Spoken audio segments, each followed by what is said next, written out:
Let me tell you something that most people outside of California genuinely cannot believe when they first hear it. $150,000 a year. In almost any other state in this country, that number means you have made it. That is a mortgage paid off ahead of schedule, 2 solid cars in the driveway, real savings every single month, and vacations that do not require a credit card.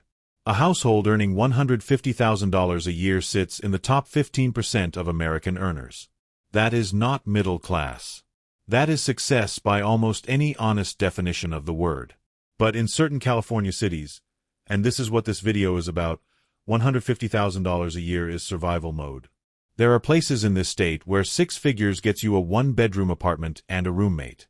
Where engineers with stock options cannot afford to buy the house down the street from their own office. Where a family of 4 in San Francisco needs over $400,000 a year just to live what most people would call a normal middle-class life. $400,000. For normal. Let that number sit for a second. These are 10 California cities where a $150,000 salary is genuinely not enough. Not for a home, not for comfort, and in some of them, barely enough to get by at all. Quick note before we start. Everything in this video reflects real market data and publicly available housing statistics. This is for educational purposes only, not financial or investment advice. Now let's get into it. And I promise, by the time we get to number 1, you will look at your own rent very differently. 10. Daly City. Daly City is a city of about 105,000 people in San Mateo County, sitting directly south of San Francisco along the Pacific coast. The median home price is around $1.1 million.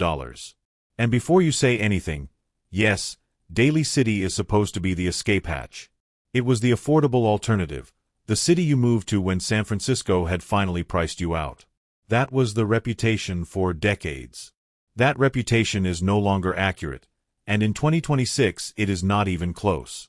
$1.1 million in Daly City does not buy you a luxury home. It does not buy you a view. It buys you a pastel stucco tract house built in the 1960s, identical to the tract house next door, which is identical to the one behind that. The Westlake neighborhood was developed after World War II, and the uniformity of those homes was so extreme that it literally inspired a well-known folk song in the early 1960s satirizing suburban conformity. 60 years later, those same identical homes cost over $1 million each. The irony is almost too perfect. The fog is Daly City's other defining feature. The city sits in a gap between the coastal hills, and the marine layer funnels directly through town on most days of the year. Some neighborhoods see the sun consistently. Others genuinely do not. Longtime residents have learned which side of Interstate 280 to live on if they want to see blue sky more than twice a week. That is not a metaphor. That is a real piece of local knowledge that new arrivals eventually acquire through experience. A $150,000 salary in Daly City is a mortgage you can barely qualify for on a house you can barely see through the fog. The commute to San Francisco is 15 minutes when traffic cooperates, and traffic does not cooperate. Your grocery store is the same Safeway as San Francisco, charging the exact same San Francisco prices. You are paying a San Francisco cost of living to live in a city that was designed specifically to not be San Francisco. That was the entire point of Daly City. And that promise has been quietly, completely undone by the math of the Bay Area. 9. Hermosa Beach. Hermosa Beach is a small coastal city of about 19,000 people in the South Bay region of Los Angeles County, sitting between Manhattan Beach and Redondo Beach. The median home price is around $2.3 million. The entire city is 1.4 square miles. You can walk from one end to the other in 25 minutes. And that walk will take you past homes that cost more than most Americans will earn across their entire working lives. Hermosa Beach looks like a classic small beach town. Narrow streets. A laid-back energy. Volleyball courts along the sand. People on bikes. That relaxed appearance is a complete deception. Much of the housing stock is original 1940s and 1950s beach bungalows, some of them genuinely showing their age, with peeling paint and foundations that have been slowly settling for 80 years. Those bungalows sell for $2 million. Because nobody is actually buying the bungalow. They are buying the dirt underneath it. The teardown is the business model in Hermosa Beach. A buyer purchases the lot, demolishes the original structure, and builds a modern 3-story home that maxes out every allowable square inch of space. The new construction sells for $4 to $6 million. That cycle repeats across the city, one bungalow at a time, transforming the housing stock and the price floor simultaneously. The appeal of Hermosa Beach is real. The Strand runs directly along the water, the pier is walkable from anywhere in the city, and the weather is nearly identical 300 days a year. For people with the capital to access it, Hermosa Beach is genuinely the place. For someone earning $150,000 a year, it is a spectator sport. That salary in Hermosa Beach is a studio apartment 4 blocks from the water. Ownership is not on the table. It is not even in the room. You are paying $3,000 a month to rent a space in a city where your neighbors paid cash for their homes. The view of the ocean is technically free. Everything else costs exactly what it costs, and what it costs is not $150,000 a year. 8. Santa Clara. Santa Clara is a city of about 128,000 people sitting in the geographic center of Silicon Valley. The median home price is around $1.7 million. Santa Clara is the home of Intel. It is the home of NVIDIA. The stadium where the San Francisco 49ers play football is technically in Santa Clara, not San Francisco, which tells you something about how this city functions. This is not a bedroom community. This is where the money is made. And the people making the money cannot always afford to live here. The typical tech engineer in Santa Clara earns somewhere between $200,000 and $300,000 a year with total compensation. That is the baseline. That is what it takes to reasonably buy a home here. A $150,000 salary in Santa Clara is entry-level. It is what a recent college graduate earns on their first job at one of the local companies. And that new college graduate in Santa Clara is a renter. There is no other practical option. The frustrating thing about the housing stock is what it actually looks like. Most of the homes in Santa Clara are small, single-story ranch houses built in the 1950s and 1960s. The exact same type of home that sits on similar lots across the rest of the country and sells for $200,000 or less. In Santa Clara, those same homes sell for $1.7 million. Not because the houses themselves are special. Not because of any remarkable architecture or craftsmanship. Because the dirt under them has an NVIDIA badge in someone's driveway 3 houses down, and that proximity has a price that the market has been very happy to name. A $150,000 salary in Santa Clara gets you a 1-bedroom apartment, a car payment, and a retirement account you are not contributing to because the rent takes everything before the 401k gets its turn. Your co-workers make more than you. Your neighbors make more than you. And the math in Santa Clara is not about whether you earn a comfortable income in any objective sense. It is about whether you earn enough relative to everyone else around you. At $150,000 a year, you do not. 7. Fremont. Fremont is a city of about 230,000 people in Alameda County on the east side of San Francisco Bay, about 30 miles southeast of the city. The median home price is around $1.5 million. Fremont has a reputation. It is the affordable side of the Bay Area, the sensible alternative to San Francisco and the peninsula, the city where you go when you want a yard, some space, and something resembling a normal life without full Silicon Valley pricing. That reputation is significantly out of date. $1.5 million is not the cheap side of anything. In most of California outside the Bay Area, $1.5 million buys you a beach house. In Fremont, it buys you a 1,300 square foot split level with a 2-car garage and a lawn that nobody has watered since 2021. The Tesla factory changed Fremont in ways that are still playing out. When Tesla scaled up production and added thousands of employees, those employees needed somewhere to live. They bought homes in Fremont. They rented apartments in Fremont. They competed directly with every existing resident for a fixed supply of housing, and the prices reflected that competition immediately and permanently. Add to that some of the best-rated public schools in the Bay Area, and you have a second layer of demand sitting on top of the first. Parents with school-age children will pay a premium to access a top-ranked school district. In Fremont, that premium is embedded in a $1.5 million home price that they would have paid $300,000 for in a neighboring district with a lower ranking. A $150,000 salary in Fremont gets you a rental. Maybe a 2-bedroom if you are disciplined with your budget and you get a little lucky with timing. Buying a median-priced home here requires closer to $250,000 in annual household income. Fremont still carries the label of affordable East Bay. The people who actually live there have quietly stopped using that phrase because the math stopped supporting it years ago. 6. Sunnyvale. Sunnyvale is a city of about 155,000 people in Santa Clara County, sitting in the geographic center of Silicon Valley between Cupertino and Mountain View. The median home price is around $2 million. Apple, Google, LinkedIn, and a dozen other major tech companies all use Sunnyvale as a bedroom community because their headquarters are either inside city limits or within a 5-minute drive. The entire trajectory of this city for the last 30 years has been about absorbing the overflow of the tech industry. When the industry grew, Sunnyvale grew.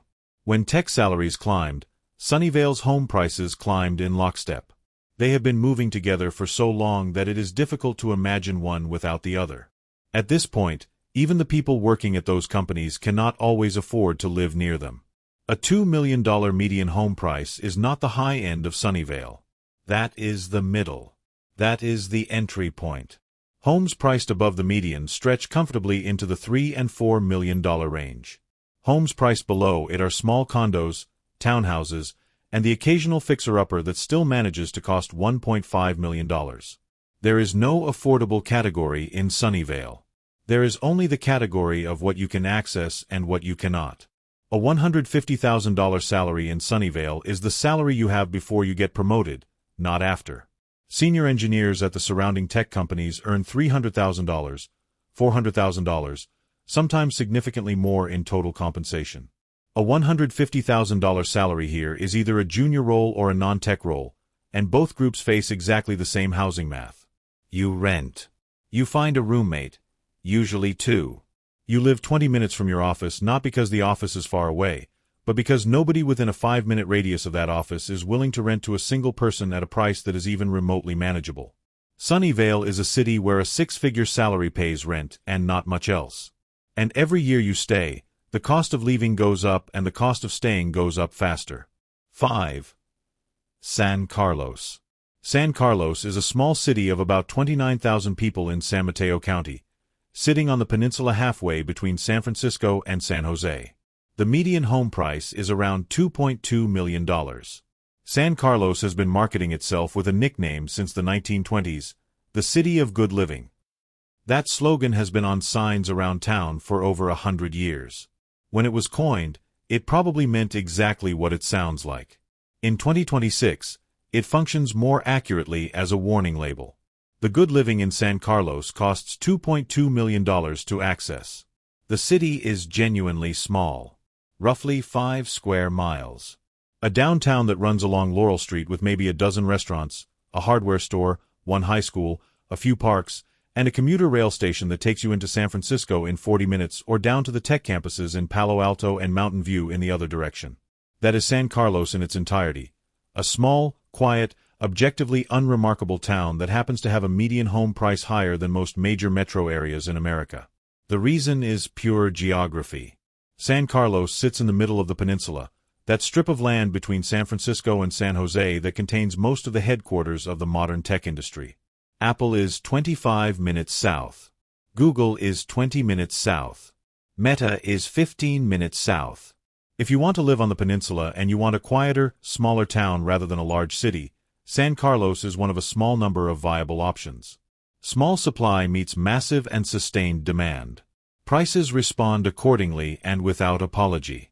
A $150,000 salary in San Carlos is a rental, and not a particularly comfortable one. A one-bedroom in a mid-century apartment building, the kind built before the tech companies existed, before anyone imagined this area would become what it became, runs between $3,000 and $4,000 a month. Owning in San Carlos requires a household income closer to $300,000 to do it responsibly. Below that, you are stretching well beyond what any honest financial advisor would recommend. In a city that named itself after the idea of good living, stretching is the opposite of the brand. 4. Mill Valley. Mill Valley is a town of about 14,000 people in Marin County, sitting at the base of Mount Tamalpais just north of San Francisco across the Golden Gate Bridge. The median home price is around $2.2 million. Mill Valley has a very specific and carefully maintained personality. It is the California town that puts a yoga studio next to a vegetarian restaurant next to an independent bookstore that sells poetry collections. And it does this intentionally, because the people who live there chose this aesthetic on purpose and are willing to pay an extraordinary amount of money to live inside it. The town is surrounded by redwood forest. The air genuinely smells like trees on most days. There are trailheads inside city limits. For people who want to live a wellness-focused, nature-adjacent, creative life in Northern California, Mill Valley is the postcard version of that aspiration. The postcard costs $2.2 million. And here is the contradiction that makes Mill Valley genuinely interesting to think about. The town's entire cultural identity is built around simplicity. Mindful living, less stuff, local organic food, a slower and more intentional pace of life. These values are communicated constantly through bumper stickers, coffee shop menus, and school board meeting agendas. And simultaneously, the homes in Mill Valley are among the most expensive in a state already known for being among the most expensive in the country. The simplicity is not cheap. The mindful living requires a minimum of $2 million in capital just to enter the conversation. Marin County has tightly restricted development for decades, which means the supply of housing in Mill Valley is effectively fixed. Demand keeps growing. Tech executives from San Francisco who want to raise their children somewhere with trees and trails by Mill Valley. Hedge fund managers from New York looking for a West Coast second home by Mill Valley. Yoga instructors who married software engineers by Mill Valley. It is a community where people bond over the rejection of materialism while sitting in homes worth more than most Americans will earn across their entire career. A $150,000 salary in Mill Valley is a rental at best, and a modest one. The homeowners are either genuinely wealthy, inherited the property, or bought decades ago before prices left the atmosphere. If you are arriving in Mill Valley today on a six-figure salary, you are a renter or you are a commuter. The meditation practice helps with the stress. The mortgage math does not. 3. Menlo Park. Menlo Park is a city of about 34,000 people in San Mateo County, sitting on the peninsula between Palo Alto and Redwood City. The median home price is around $3 million. Menlo Park has two addresses that define everything about what it is and how it functions. The first is One Hacker Way, the headquarters of Meta, the company formerly known as Facebook. The second is Sand Hill Road, a 2-mile stretch of low-slung office buildings that contains the offices of the most powerful venture capital firms in the world. Sequoia, Andreessen Horowitz, Kleiner Perkins.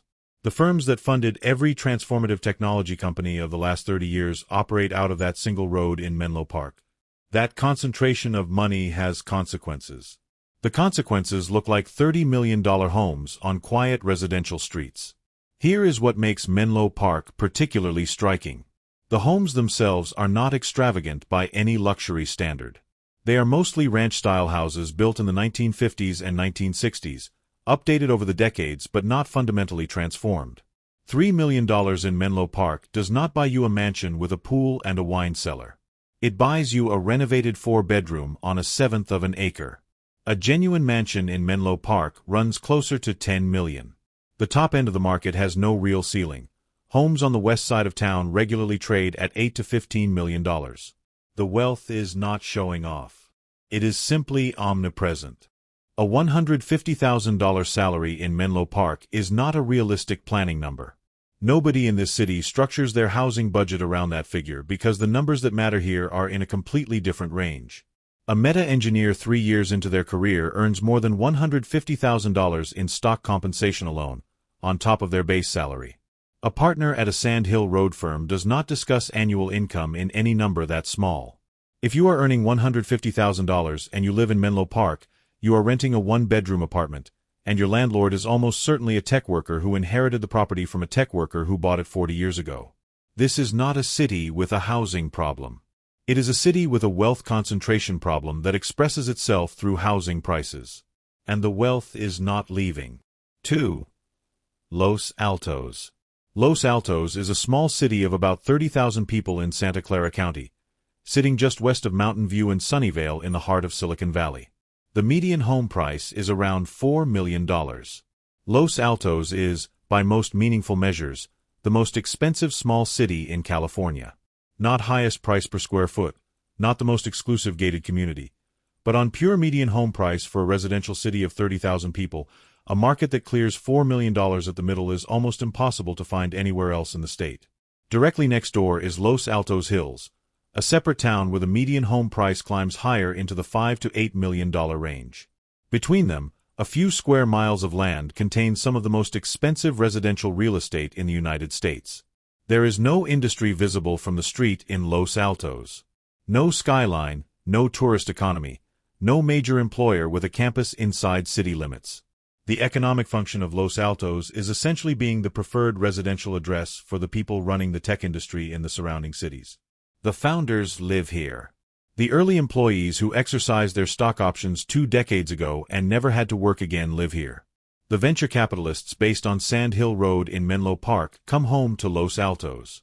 This is where Silicon Valley money goes to raise its children and landscape its yard. The housing stock reflects that concentration without apology. Large lots, mature landscaping, homes renovated to standards that assume no meaningful budget constraint. A modest home in Los Altos starts around $3 million. A standard home runs $4 to $6 million. The upper end regularly crosses $10 million, and properties in the neighboring Los Altos Hills trade in the $20 to $30 million range. A $150,000 salary in Los Altos is essentially irrelevant as a housing number. Nobody is buying a home here on a 6-figure salary. Nobody. The people who live in Los Altos are senior executives, founders, beneficiaries of generational wealth, or long-time residents who bought in the 1970s when California still had a housing market that ordinary people could meaningfully participate in. If you earn $150,000 a year and you drive through Los Altos, you are passing through it on your way somewhere else. You are not arriving. 1. Sausalito. Number 1 on this list is a town of about 7,500 people sitting on the north shore of San Francisco Bay, directly across the water from the Golden Gate Bridge. The median home price is around $2.5 million. Sausalito is famous for a reason that has nothing to do with the people who live there. Everyone who visits San Francisco eventually sees it, either from the deck of a ferry crossing the bay, or through the window of a car on the bridge, looking down at that small, beautiful town hugging the hillside. It is walkable, it is photogenic, and it has a main street that runs along the water beside a harbor full of sailboats. It is one of the most visually compelling small towns in California. It is also one of the most completely unaffordable places in the state. The numbers that make Sausalito work as a tourist destination are the same numbers that make it nearly impossible to actually live in. A town of 7,500 people has only so much housing by definition. Sausalito sits on a hillside that drops directly into the bay, which means expansion is physically not an option. The housing stock is unusual even by California standards. The houseboat community at Richardson Bay is famous, hundreds of floating homes that have become iconic in their own right. A waterfront houseboat in Sausalito can run $3 to $4 million. The hillside homes cost even more. There is no affordable tier, no entry-level option, no pathway in for someone who doesn't already have significant capital. A one-bedroom apartment with a partial bay view rents for $4,000 a month or more. And even finding that apartment requires winning whatever informal competition forms around the listing the moment it appears. The small residential buildings that exist are either occupied by long-time residents who have been there for decades or rented at rates that simply reflect the demand. A $150,000 salary in Sausalito is a studio apartment. One person, no pets, a budget that requires constant discipline for everything else. That is it. That is the ceiling of what $150,000 buys you in the most beautiful town in the Bay Area. Sausalito sits at number 1 because it is the sharpest, clearest version of the pattern that runs through every city on this list. Small, beautiful, deeply desirable, and completely beyond the reach of a 6-figure income. What makes it the most striking example is the gap between what you can see and what you can access. You can visit Sausalito. You can photograph it. You can eat lunch there. You can watch the sailboats from the pier and fully understand why people want to live there. And then you can get back on the ferry and go back to wherever you can afford to live. The California dream is still real. It just costs considerably more than $150,000 a year to actually live inside it. Here is what ties all 10 of these cities together, And it is worth saying plainly at the end because it is the thing that the raw numbers alone don't fully capture. Every city on this list was once more accessible than it is today. Daly City was built to be affordable. Fremont was the sensible East Bay option. Mill Valley was where artists and writers lived before the money arrived. Even Los Altos and Menlo Park had housing markets that ordinary people with professional salaries could participate in, not that long ago in historical terms. What happened to every one of these cities is the same story with slightly different details. Sustained, compounding demand met limited and often deliberately restricted supply, and prices moved to wherever the wealthiest buyers in the market could reach. $150,000 a year is a genuinely good income. In 48 other states, it is a great income. In these 10 California cities, it is a starting point for a conversation about what you cannot afford. That is not a criticism of California. It is just the reality of what these markets have become, and the reality that anyone seriously considering living in them needs to understand before they make any decisions. The math does not negotiate. It just is what it is. This is Discover the Nation. Drop a comment below and tell me which city on this list hit differently for you, whether you live in one of these places, whether you used to, or whether you looked at these numbers and made a very different decision. Subscribe because we cover this kind of story from every angle, every week. And we will see you in the next one.